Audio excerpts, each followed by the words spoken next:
Welcome to Getting Ghosted. This is an Intuitive Soul Collective podcast, and I'm your host, Allie Horner.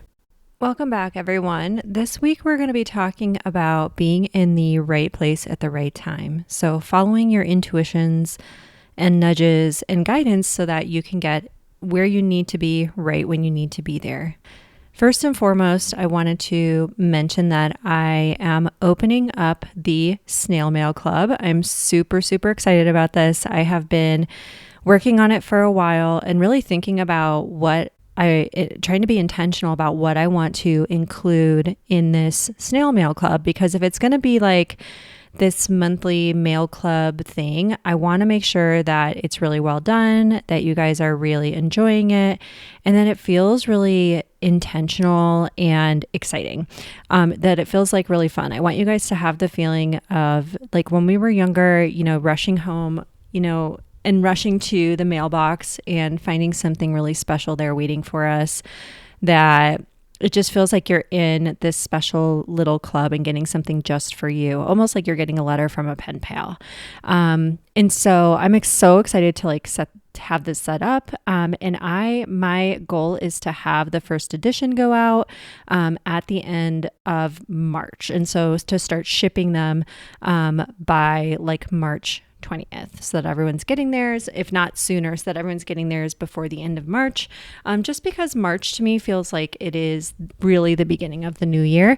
And my guides keep saying in the new year, and I was like, but on the human calendar new year, or on our new year? And they were showing me springtime, and I kept thinking, you know what, that actually feels really right for me.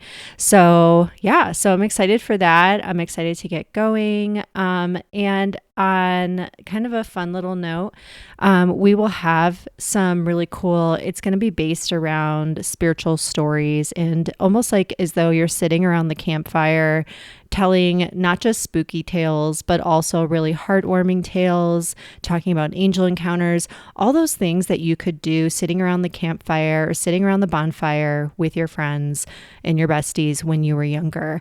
The things that you could do, sitting in your fort or in your tent at night with all of your friends, with the flashlights shining on your faces while you were talking late into the night about the things that were really spooky and scary, but also really important. Like the time that, your dog had passed away, but then you started seeing his paw prints everywhere, just like my dog when he passed away. Or the time that, you were going to cross the street on your bike, but suddenly you felt a hand on your shoulder and a car swung around the corner and you turned to thank the person who saved you, but there was no one there. I want the Snail Mail Club to feel like that, to feel like you are huddling up with your friends to read that special message, that special thing every month. And I want it to be a really special place for you to come to kind of collect these, and, you can keep them if you want, you can toss them, etc. So I'm excited for this. And not only will I be including some of my stories and some of the stories from my own readings and my own encounters, my friends and things like that, I really want to feature your stories and your encounters with the other side, your intuitions, your angel interventions, your signs, your synchronicities. And I would like to do that in a really well thought out way. And so feel free to keep submitting your stuff on the website. It's on intuitivesoulcollective.com. It'll be linked up in my link tree in the show notes as well.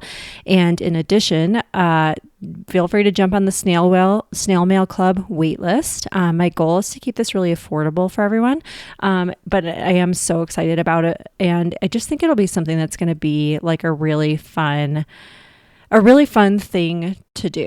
And I also am really passionate about, I know that we're pumping up more things in the Patreon group and stuff, but I'm really passionate about also giving people something that's more analog and more offline.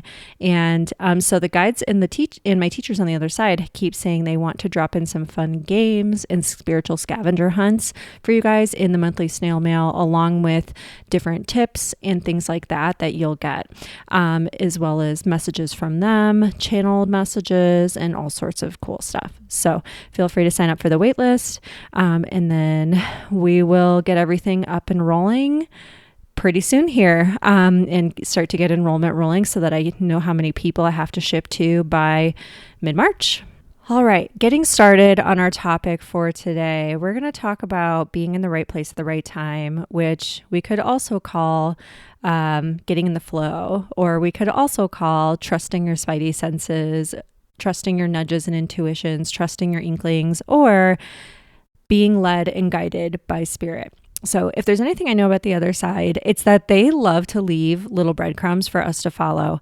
It's not always something that we know is happening when it's happening, but the more that you have practiced tuning in and meditating and or, at least like paying attention to your body's signals, whether that's through movement or art or, laying on your bed like you did when you were a kid, throwing your headphones on and listening to some good music, the more that you can pay attention to what's happening in your body, the more you can feel when things are sort of adding up and moving forward in really synchronistic ways. And this is often, I like to say, when the universe and our guides, loved ones, our higher self, all the whole kit and the caboodle, the whole squad is trying to lead you somewhere. And so I can feel it in my body. I can feel it as almost a lightness or a resonance happening for me. There are times though where it happens as more of a nuisance, and it'll be like, okay, why on earth did you cause this little thing to happen and that to get canceled? And my whole schedule went kaput, and I'm trying to do this and this on my website and it's not working, and my Wi-Fi went out unbeknownst to me, and now I lost all my work on my website. It didn't save, and it's like, so that something better can happen, so those burnt toast moments. But today we're more talking about the times when you can feel the flow happening, when you can feel that everything is lining up and going just exactly where it needs to. Now for me, I've talked about this so many times before, so you guys have probably heard this a million times, but I have seen this happen for me the most with books. Even when I was a kid, like when you really like hindsight being 2020, I always say like, well, I wasn't really a natural born medium, I guess. Like, I kind of went through a reawakening when I got pregnant with my son, who is now, he's about to turn 12 this month, you guys. He turns 12 at the end of February, which I'm like, no, why are you so big? And then I'm also so grateful that he's so big, that he's, still, that he's like here and he's growing and he's healthy and happy, even though he's starting to get a little more middle schooly, but he's still very much himself, and so at the same time I'm like, no, you're so big, and like he and I can wear the same size shoes and we can wear each other's sneakers now, and so anyways, it's so funny because it's wild to think that that's how long ago my reawakening was. Almost like I'm coming up to a weird anniversary here. But when I really think about it, and something I've talked about before is that as I have gone throughout my own spiritual journey, I've had flashbacks to when I was young and when I was growing up, having contact with the other side. I've had flashbacks and I've had memories come back up where I've had really strong intuitions or felt other people's feelings, but I didn't really know what was going on. I didn't have language for it. No one in my family believed in this stuff. In fact, a lot of my family still actively doesn't, and still thinks I'm a little cuckoo for Cocoa Puffs, and they're much more supportive now. But not to, I don't really talk with this stuff. I'm really careful who I talk to about my abilities. And I just try to be really mindful also that like not everyone, needs to believe in the same things or have the same experiences in life. Like we're all playing the roles we need to play and going down the paths we need to go down. And so that's okay, And so for me, though, as I started to remember things, I started to realize there were all these things in my life that had been lining up to bring me to this point. So, for example, when I talk about my awakening and I talk about synchronicities and breadcrumbs and things unfolding and flowing, and how when we're really about to make a big change and take a big turn, you're going to notice that that ball gets rolling. Like it feels undeniable and it starts to feel like, okay, something is going on. So, for example, I remember very clearly not being interested in this stuff, couldn't have given a shit, like wasn't looking for this, was not trying to be a medium, wasn't even thinking about it, didn't go to mediums, didn't talk about the other side, didn't care.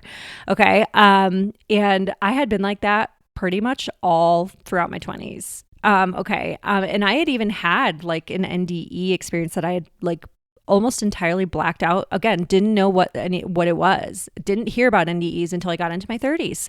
Like didn't know that was a thing that happened. So that I had an experience I didn't have language for, so I'd kind of like shut it down. But like for me, this all kicked off when I started meditating regularly, which I was doing because I had a mentor tell me to meditate for business help. So I would get better business intuitions and business ideas. And I was like, yeah, sure, I'll do anything. Like, and she mentioned Abraham Hicks, and I didn't know what Abraham Hicks was. I thought Abraham Hicks was one person. I didn't realize it was a woman channeling Abraham. That's how green I was. That's how new I was to the stuff. And so I was like listening to that stuff and going like, okay, I don't know what this is, and right around that time, I started to like get drawn to things about mediumship. Like I would just come across books. So for example, that Christmas time, I was wandering around a Barnes and Noble by myself, looking for books for my family members and I just was like, all right, let's just get in there and get out, and right when I walked in, I found Tyler Henry's book. I think it's called Between Two Worlds, or In Between Worlds, Between Two Worlds. Yeah, I have it right here. And I looked at this book. I did not know who Tyler was. I didn't know he was a medium. I just picked up this book and I went, this is for me. It was like everything inside of me lit up. And I just went, okay. I bought myself a book for Christmas, along with other Christmas shopping. But I got home and I read that entire book in 3 days. Again, not knowing why, not knowing what was compelling me to do so. I didn't even know that this book was an autobiography when I bought it. Like I literally knew nothing about any of that. So tore through the book really quickly, and just had this knowing inside of me of like, oh yeah, I remember all this now. I remember this. I'm a medium too. Like it just was something I felt. It was almost like a voice was speaking from within me, remembering everything. It wasn't like I didn't feel like I was learning it for the first time, even though I'd never heard any of this stuff before, never talked to anyone about it. Didn't think it was like, I knew people talked to dead people, but I thought, that's like more something that happens only to some people or only happens in movies and stuff. But when I really thought about it, it was like all these things have been trying to show me for a really, really long time. And not long after that, the book, The Light Between Us by Laura Lynn Jackson kept getting brought up. I mean, random ass people where I wouldn't even mention that I'd read Tyler Henry's book. Didn't tell anyone that I, had started to wonder about that type of stuff. It wasn't even like, hadn't announced it, hadn't talked about it, wasn't looking for it still. And that book kept getting brought up to me. So finally, found a copy. And I'm going to tell you guys right now, I have the best luck with little free libraries. I used to walk up to them all the time in Denver, and I would always find exactly what I needed. Every book, all the time. And they would always be books where I had never heard of them before. I had never heard of the authors. I would just grab a copy and be like, bam, here we go. Another book that was a huge part of my early awakening was Spirit Junkie by Gabby Bernstein. Just literally because I know some people aren't the biggest fans. And, just so you know, anytime I mention a book or an author or whatever, a teacher I've had, whatever, I don't always agree with 110% of every single thing that they say or every single viewpoint they have. I just accept nuance, right? Like not everything is cut in black and white. And so, take it with a grain of salt. Like if someone doesn't resonate with you, that's totally fine. But when I found her book, Spirit Junkie, everything in me again was like, yes, I get this. She gets it. I get what she's talking about. And I started doing some forms of like breathwork and Kundalini yoga because I was inspired by her. And she was talking about this thing called A Course in Miracles. And so that year for Christmas, I got A Course in Miracles. And again, it was something that actually I had put it on my Christmas wish list as on a whim. And our family didn't really do big wish lists. We would put like ideas, but like, there's no pressure to like buy stuff on the list. It was more like, oh, I kind of like these types of things. Or I'm into this these days. And one of my family members got it for me. And again, I started reading it and it felt like I was remembering it. I got the entire combined volume And I tore through it, even though a lot of parts of it really triggered me, because I wasn't really religious growing up in any way. Like, we went to church on Christmas and Easter, but I was not a practicing Christian at any point in time, really.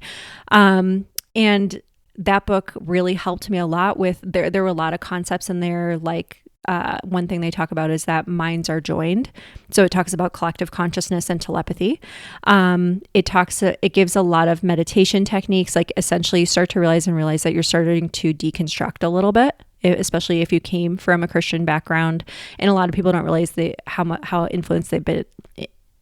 they've been influenced by Christianity, even if you didn't grow up in a Christian household or going to church, just because a lot of America and Western civilization has a lot of influence of Christianity in ways that we might not realize. So that being neither here nor there, I just found that book really resonated. And so again, it was like all these books just kept finding me. Like they were coming to me. And then on top of that, it was like I would always find the book I needed before I would need it. So for example, another one was The Surrender Experiment, which is by Michael Singer. And a lot of people, again, are like, I don't even want to read that because it has the word surrender in it. And that word really rubs people the wrong way, right? And they're like, it's going to be a religious book. And I'm like, I promise you it's not. I actually resisted that book for about 6 months. But again, people kept bringing it up to me. It wasn't new at the time. It had been published for a while from what I understood. But it kept coming up. It kept coming up. And I just said to my, by that point I was more of a practicing medium. And I just said to my guides, if I'm really supposed to read this, you put it in front of my face for free, because I was broke as a joke at the time. And so the best way they could get books to me was through little free libraries, no joke. And I shit you not, like the next day I walked by the little free library that was like 2 blocks from my house, and there was a copy in there and it was brand new. So I was like, okay, message received.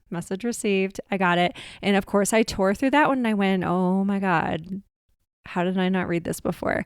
I loved, and I just really resonated with a lot of the things he talked about, like how he was drawn to meditate and he didn't know why, and he just knew it made him feel better. I was like, that's what I went through. He also started to question his own mind, because he started to realize, like, if there's this voice inside of me that is having all of these thoughts, then what's the thing that's noticing and witnessing all of the thoughts? Like that must mean that I'm not my thoughts. And I had this epiphany when I was in my late 20s and had been going through, just with had gotten pregnant with my son. I was only 27 when I got pregnant. And I had started to have a lot of these epiphanies in my 20s, very similar things, like realizing I didn't have to identify with every thought that I had. But I had no one to talk to about it. Everyone I knew didn't think about things like that, didn't care about things like that.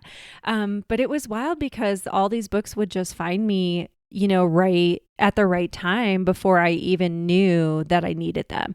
And so it was just such a cool experience. In addition, I even really looked back at my childhood, and I was like, there have been so many things that have been pointing to the fact that I was going to be a medium, and that I was a natural born medium, but I just didn't know it when I was younger. So all of my experiences actually contacting the other side aside, which there were many when I really think about it, and having intuitions and all that, there were like books and movies that I was just obsessed with that were like, oh yeah, of course. But I wasn't like identifying with them as in, oh, I'm like this person. So for example, in the movie Now and Then, I was obsessed with that movie. It is still one of my absolute favorite movies. I watch it every summer. And I just loved the seances and the girls like hanging out at night, and you know what I mean, and like traipsing through the woods, and there's not a cell phone in sight. But I loved the story of Dear Johnny and their quest to figure out what was going on and everything.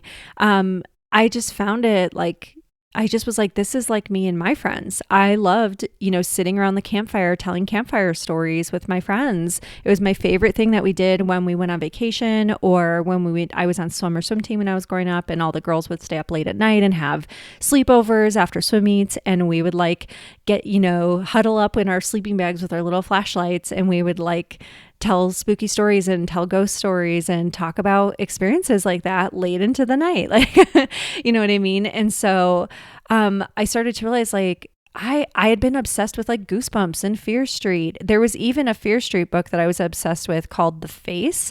And I don't remember everything to a T, but I do remember this book standing out because this girl started drawing someone over and over and over, and she didn't know who he was. And I believe she found out that he was someone who had died, and he was trying to give her a clue as to who he was.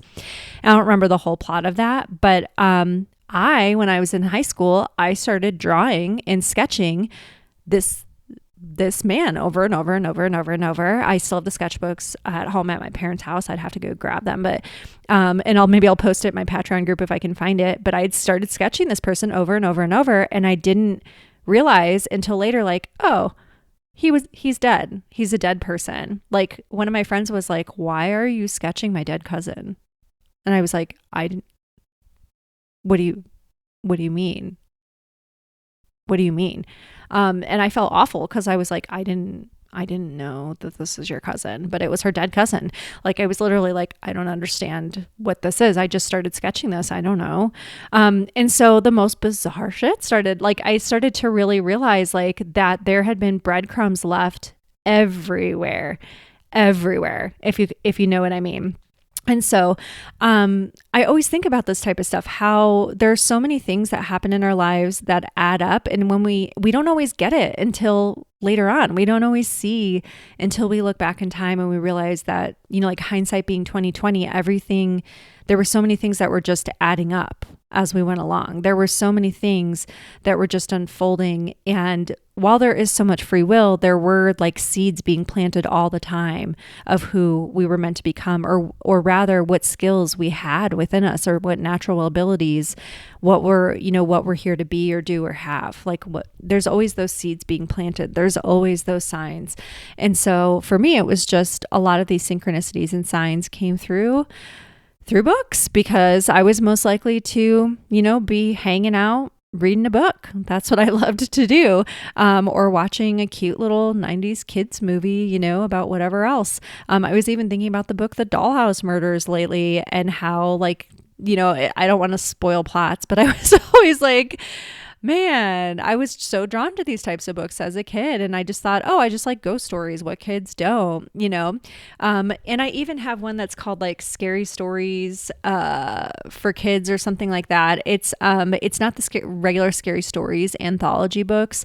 It was a more niche one that you had, I think it's out of print. I had to order it off of Etsy, off of someone who had collected these older books. And the very first story is a story about this girl who I think it's a girl and a boy, or two girls, and they get lost in the woods and they go into a mine and they get lost in the mine.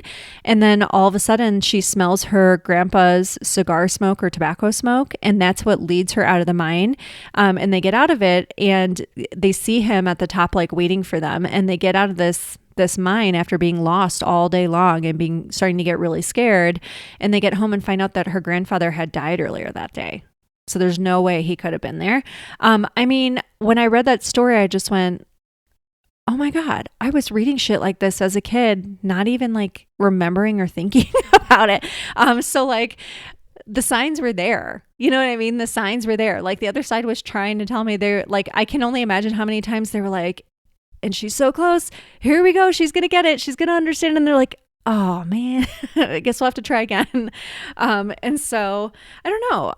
I always think to myself, I wonder if you guys have had these hints and these signs and these synchronicities throughout your lives, and maybe you just didn't know. Maybe they were there all along, and it just takes a little bit of time, looking back and putting it all together, to realize who you really were the whole time, or what life was really trying to show you all along, All right. Well, I hope that this was a fun episode for today. I am going to head out here, but I hope that you guys really enjoyed this one. If you want to submit stories for the Snail Mail Club, for the podcast, etc., feel free to do so using the link in the bio or the link in the show notes.